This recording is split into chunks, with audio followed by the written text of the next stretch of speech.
마가복음 78번째 시간입니다. 제목은 십자가에 넘겨주니라입니다. 누구나 정의로운 국가를 꿈꾸죠. 정의로운 사회를 꿈꿉니다. 그런데 정의가 무엇인지에 대해서는 그 누구도 정확하게 규정을 하지를 못하고 있어요. 한때 마이클 샌델이라는 교수가 쓴 책이 유행을 한 적이 있죠. 정의란 무엇인가?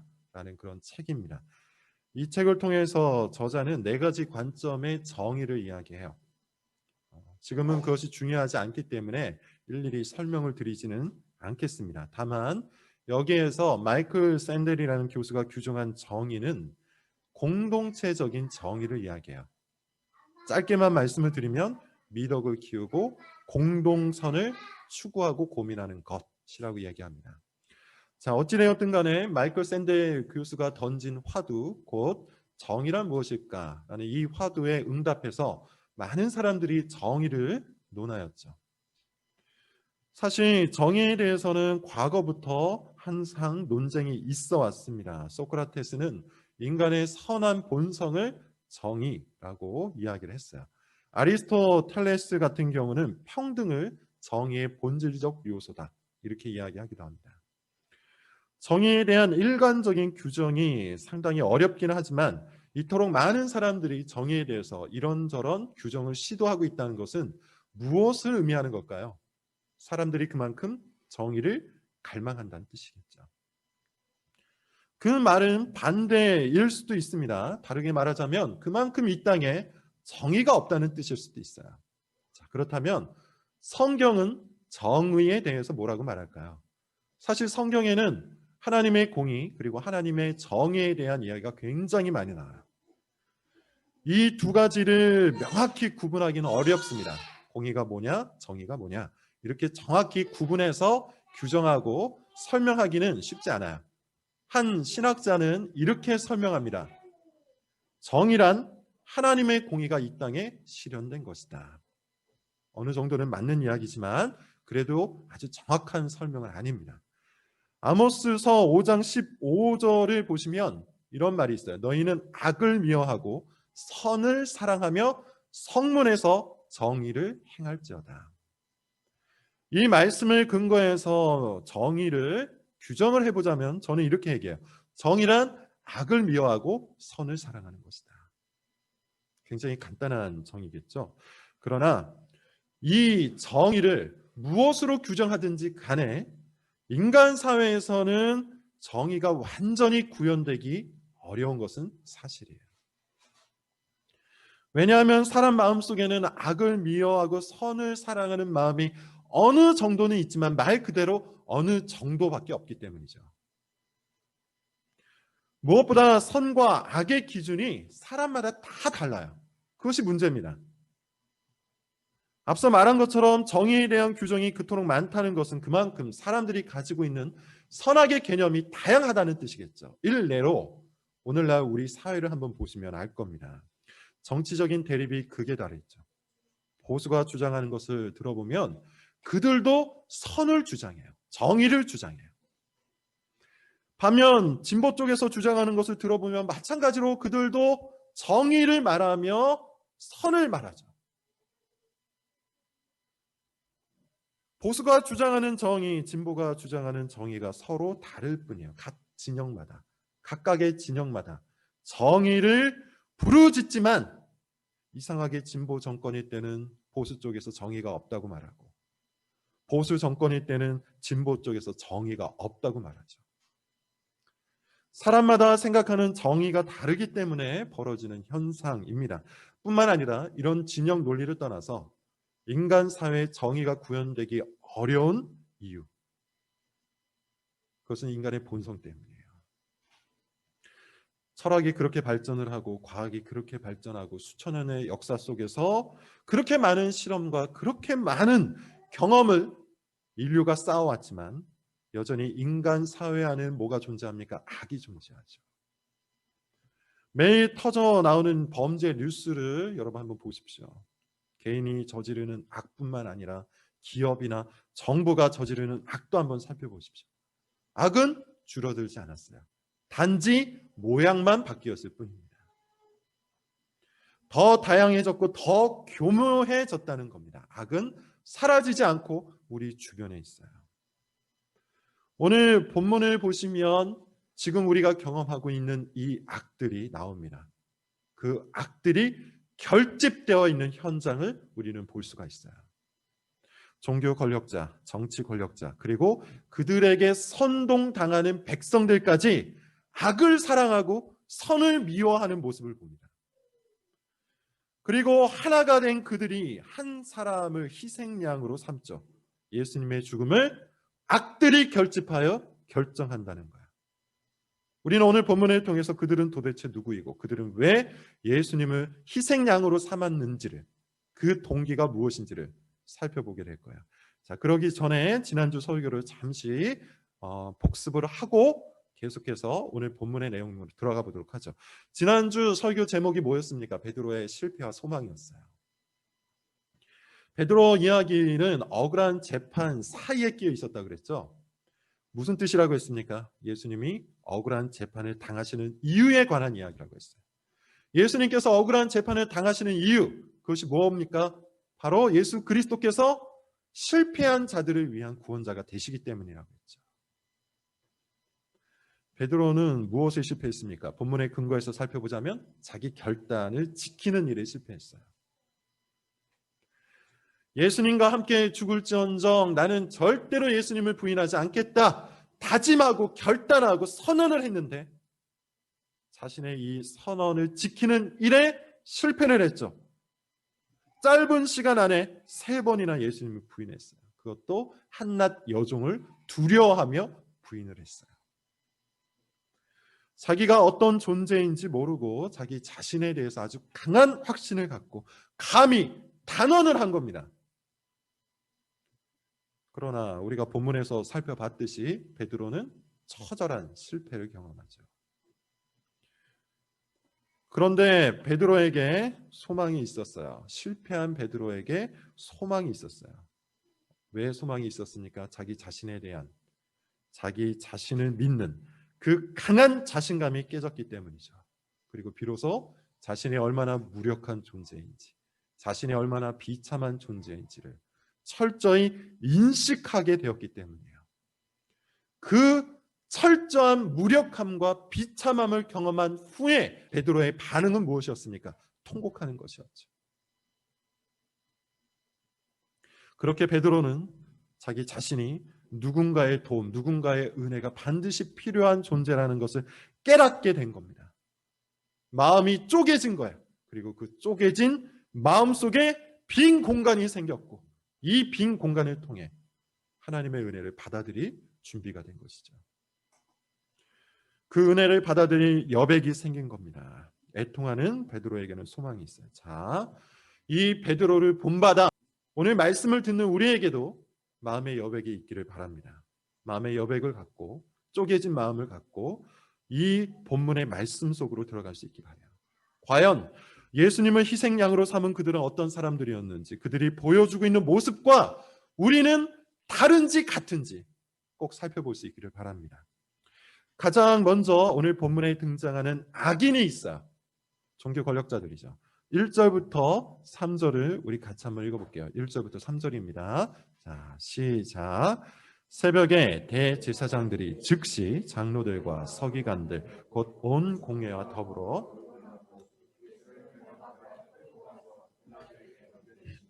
빌라도가 묻되 내가 유대인의 왕이냐? 예수께서 대답하여 이르시되 내 말에 옳도다 하시며 대제사장들이 여러 가지로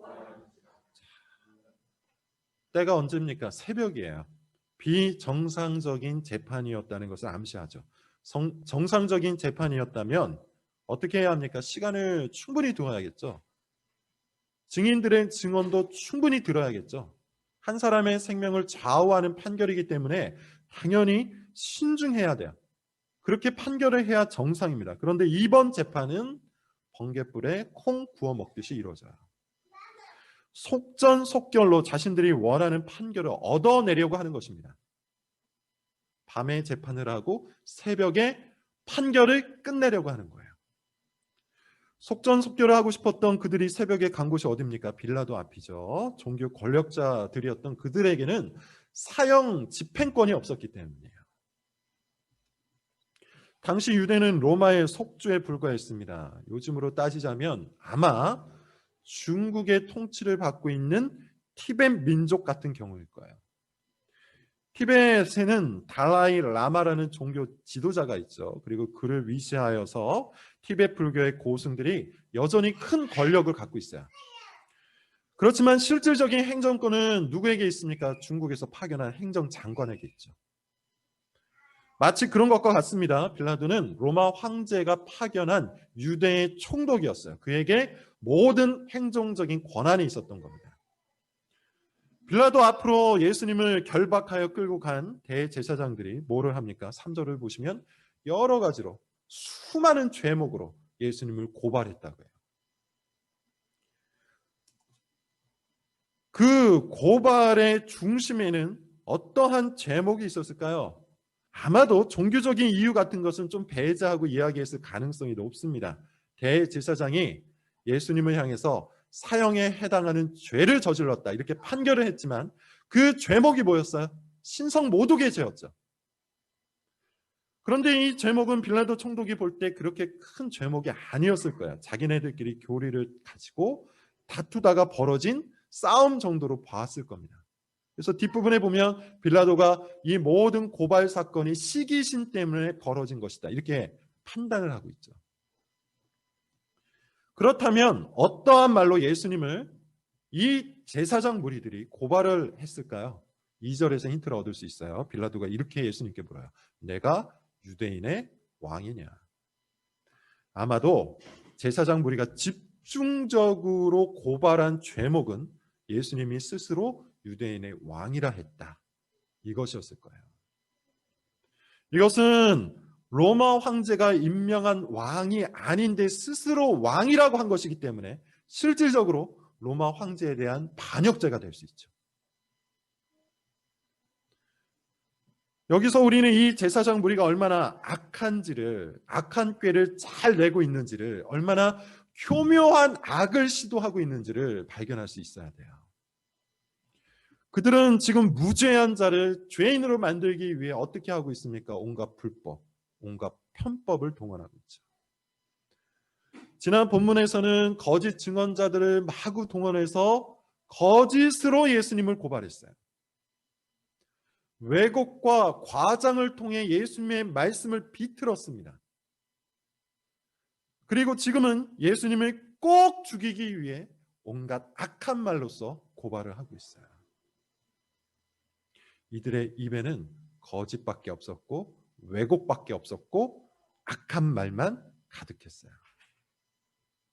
도대체 종교인이었던 그들은 왜 이렇게까지 하고 있는 걸까요? 무엇이 이들로 하여금 이 악한 짓을 서슴지 않고 하게 만드는 걸까요? 우리가 이미 살펴보았듯이 지금 그들은 자기들의 왕국, 자기들이 만든 바벨탑을 지키기 위해서 이렇게 하고 있는 거예요. 예수님이 예루살렘 성전에 들어오신 이후 가장 먼저 한 일이 뭡니까? 여러분 기억하십니까?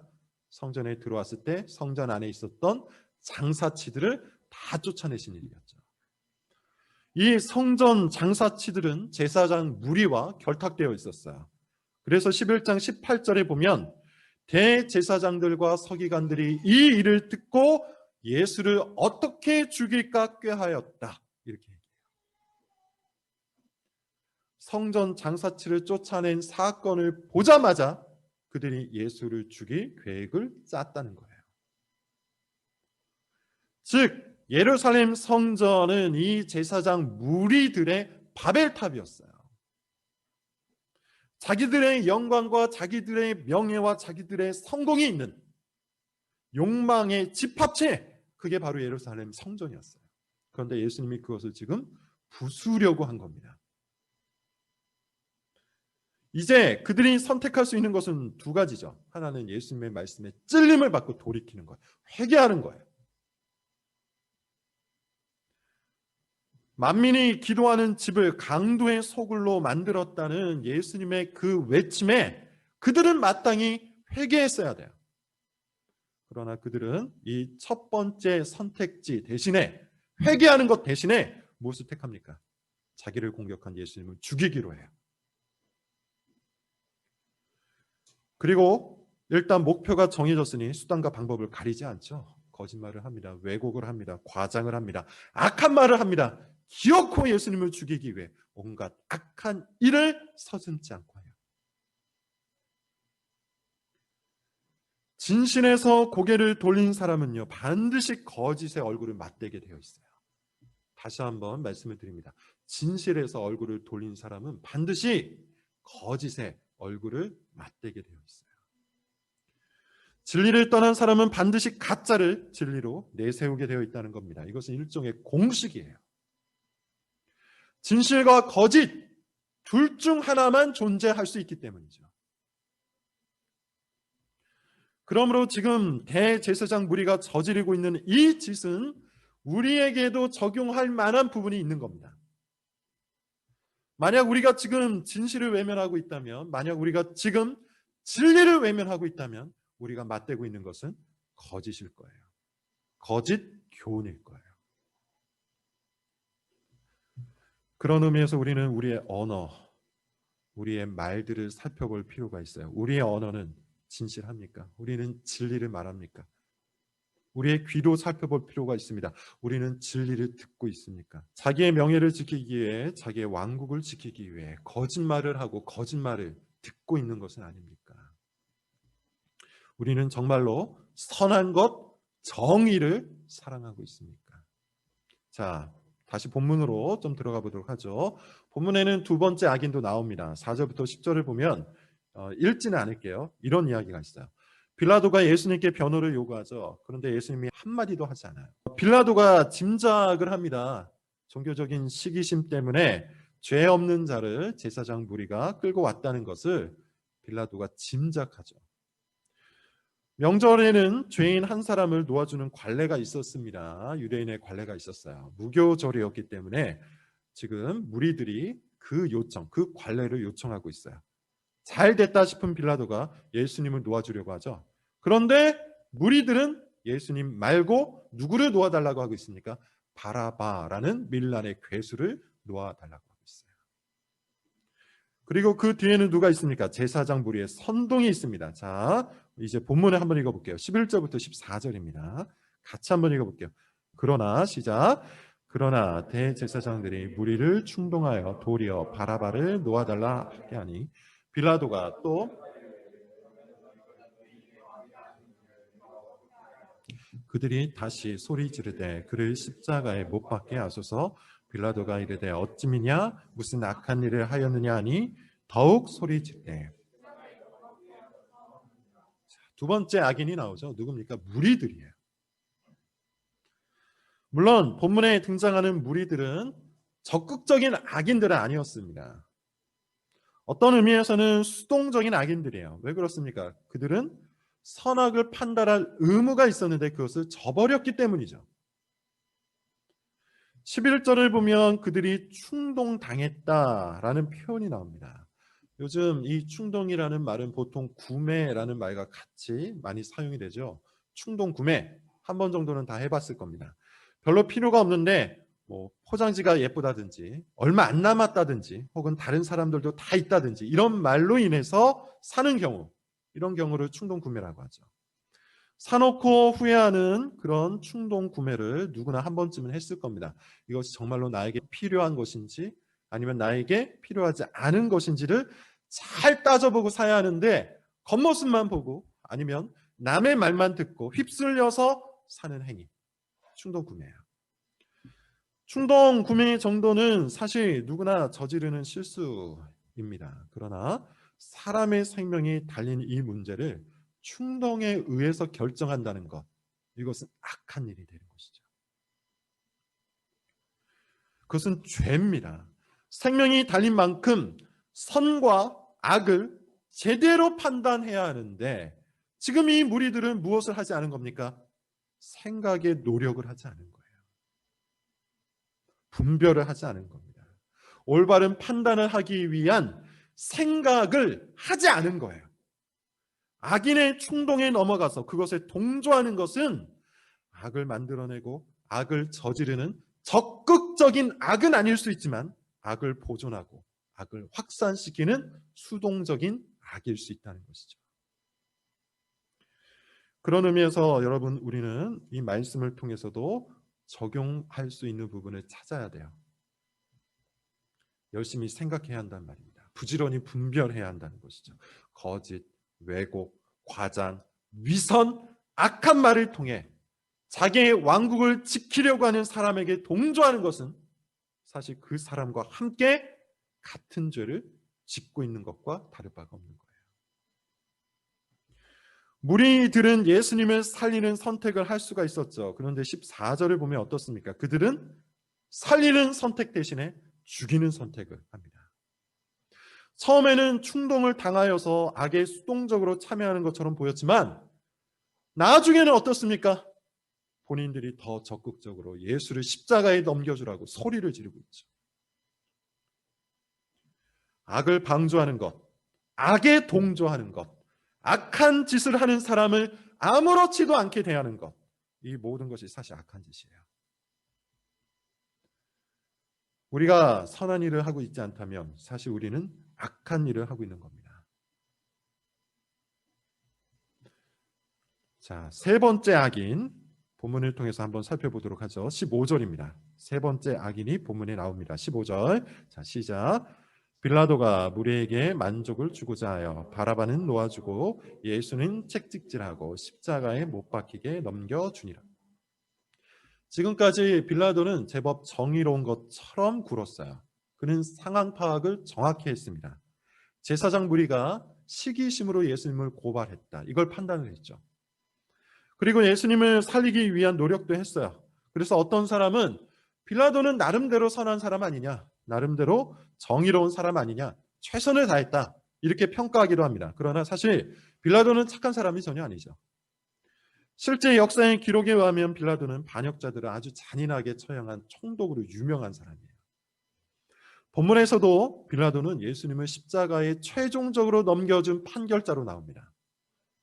그렇기 때문에 사도신경은 예수님을 핍박한 상징적인 인물로 빌라도를 넣어버렸죠. 본디오 빌라도에게 고난을 받으사. 무엇보다 본문은 빌라도가 왜 예수님을 넘겨주었는지를 가르치고 있어요. 왜 넘겨주었다고 합니까? 무리에게 만족을 주고자 하여 예수님을 십자가에 넘겼다고 해요. 정치인으로 무리들이 혹시라도 밀란을 일으키면 어쩔까 하는 두려움 때문에 예수님을 십자가에 넘겨버린 겁니다. 예전에도 한번 설명을 했는데 당시 로마는 평화를 유지하기 위해 밀란을 철저히 응징했다고 했죠. 팍스 로마나, 그들이 원했던 로마의 평화를 유지하기 위한 조치였어요. 힘과 칼로 평화를 유지했단 말이에요. 그리고 밀란이 일어나면 그 지역을 다스리던 총독에게 그 책임을 물었어요. 따라서 빌라도 입장에서는 예수 한 사람을 살리기 위해 정의로운 선택을 하는 것보다 자기의 안위를 지키기 위하여 예수를 십자가에 넘겨주는 것이 합리적 선택이었던 거예요.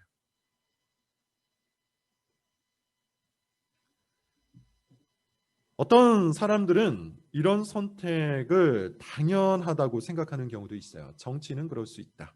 그러나 사실 그 누구보다 진실하고 정의로워야 할 사람이 정치인이죠. 정의를 실현해야 할 빌라도는 정의보다 자기 자신의 안위를 위해서 악을 선택해버린 거예요. 이 모습은 자기 이득을 위해서는 정의를 외면해버리는 우리 사회의 한 단면을 보여주기도 합니다. 그리고 우리의 모습과 겹쳐지기도 하죠. 자, 오늘 본문을 통해서 우리는 예수님 한 명을 죽이고자 온갖 악들이 결집하고 있는 모습을 살펴봤어요. 이 현장에는 어떤 악들이 넘실대고 있습니까? 일단 거짓이라는 악이 가득하죠.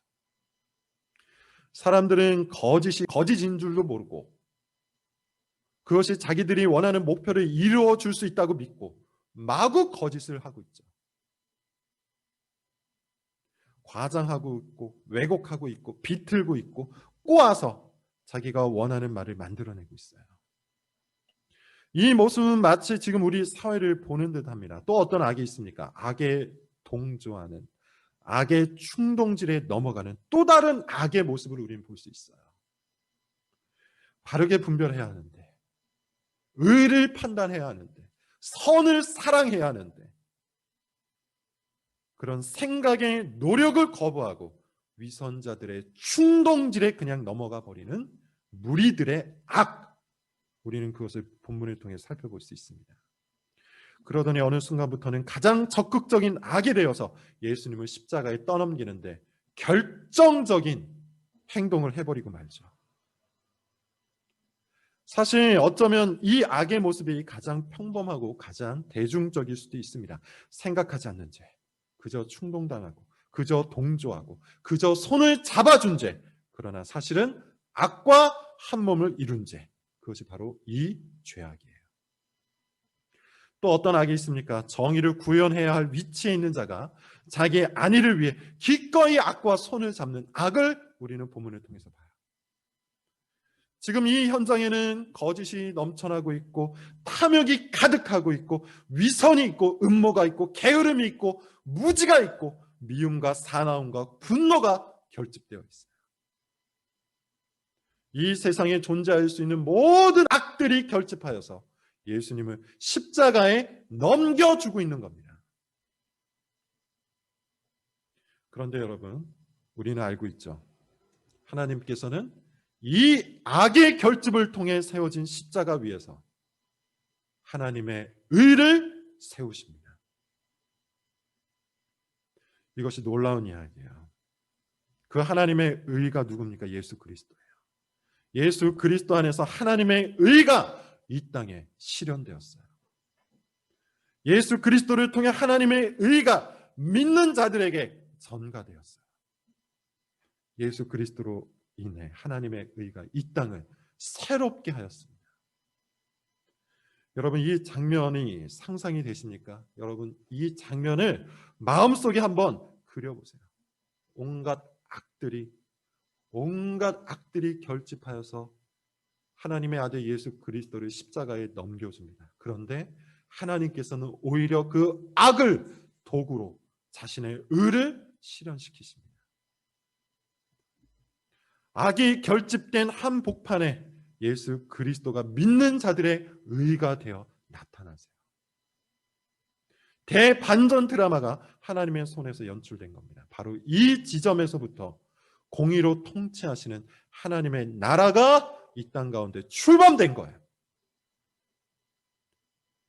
이 얼마나 놀라운 사건이에요. 이 얼마나 충격적인 사건입니다. 이 사건은 우리에게 악에 관해 두 가지 교훈을 가르쳐요. 첫째, 이 세상에 여전히 세력을 펼치고 있는 악을 우리는 두려워할 필요가 없다는 것을 가르칩니다. 악이 있죠. 악이 존재합니다. 우리 사회에도 악이 존재하고 심지어 교회에도 악이 존재해요. 불신자 중에도 악인이 있고 교회를 다니는 사람 중에도 악인이 있어요. 그런 현실을 볼 때 우리는 어떻습니까? 좌절하기도 하죠. 세상에 대해 좌절하고 교회에 대해 좌절합니다. 그러나 악의 결집이 오히려 하나님의 의가 되어 나타나는 이 현장을 자기 삶 속에서 체험한 사람은 어떨까요? 마음이 꺾이지 않을 겁니다. 악이 아무리 많아도, 악인이 아무리 많아도, 그래서 우리의 현실이 다소 처참하여도 우리의 마음, 우리의 신앙이 꺾이지 않을 거예요. 하나님께서는 얼마든지 악을 통하여 대반전 드라마를 이루시는 분이라는 것을, 그렇게 선하신 분이라는 것을 우리는 십자가의 현장에서 발견할 수 있기 때문이에요. 하나님은 악을 통해서도 의를 나타내시는 분입니다. 더 정확히 말하면 하나님은 악을 뚫고 의를 실현시키시는 분이에요. 이것이 우리의 믿음입니다. 두 번째, 오늘 본문을 통해서 우리는 하나님의 의, 곧 예수 그리스도 안에 있는 자로서 우리 역시도 하나님의 의를 사모해야 한다는 가르침을 받게 되죠. 거짓이 예수님을 저격했습니다. 위선이 예수님을 십자가에 넘겨주었어요. 게으름과 나태가 예수님을 죽여버렸어요. 무지와 탐욕과 악독과 위선과 동조가 자기의 왕국을 위해 하나님의 나라를 거부하게 만들었어요.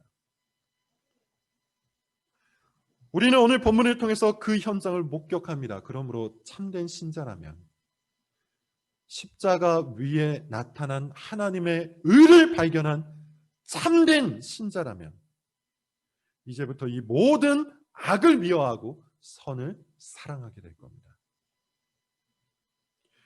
공의의 통치가 있는 하나님의 나라를 사모하게 될 거예요.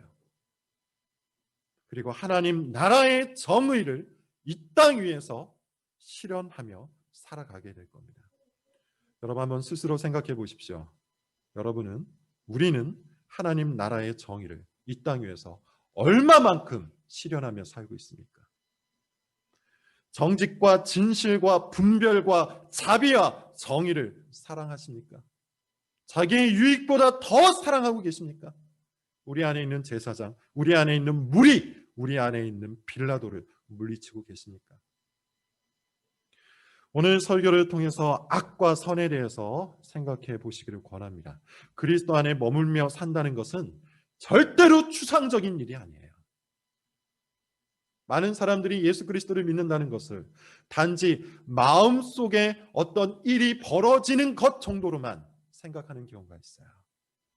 물론 그것이 있습니다만 오늘 본문을 통해서 우리가 다시 한번 생각해 볼 수 있는 것은 그리스도 안에 머물며 산다는 것은 악의 결집을 깨고 십자가의 의를 세우신 하나님의 공의, 하나님의 정의를 사랑하며 사는 것이에요. 그러므로 신자가 된 사람, 이 십자가에 의해 신자가 된 사람은 반드시 악을 미워하고 선을 사랑하며 성문에서 정의를 행하는 사람이 됩니다. 아모스 선지자가 외쳤던 그 정의를 자기가 살아가는 삶의 현장에서 실천하는 자가 된다는 거예요. 이 세상의 팽배한 악에 대해서 우리는 어떤 입장입니까? 그러거나 말거나 자기의 유익과 이득을 위해서 삽니까? 우리가 마땅히 수행해야 할 선에 대해서 우리는 어떤 입장입니까? 그러거나 말거나 상관없이 우리는 우리 인생만을 위해서 살아가고 있습니까? 그렇다면 우리는 오늘 본문을 통해서 다시 한번 찔림을 받아야 돼요. 우리는 하나님의 공의, 하나님의 정의, 하나님의 선을 사랑하며 살아가야 합니다. 그리고 그것을 실현하기 위해 노력해야 합니다. 하나님께서 모든 악의 결집을 뚫고 십자가 위에 예수 그리스도 곧 하나님의 의를 이 땅 가운데 나타내셨기 때문이에요. 하나님의 의, 예수 그리스도 안에 머무는 자는 악을 미워하고 선을 사랑합니다. 그런 삶을 사시기를 바랍니다. 기도하겠습니다.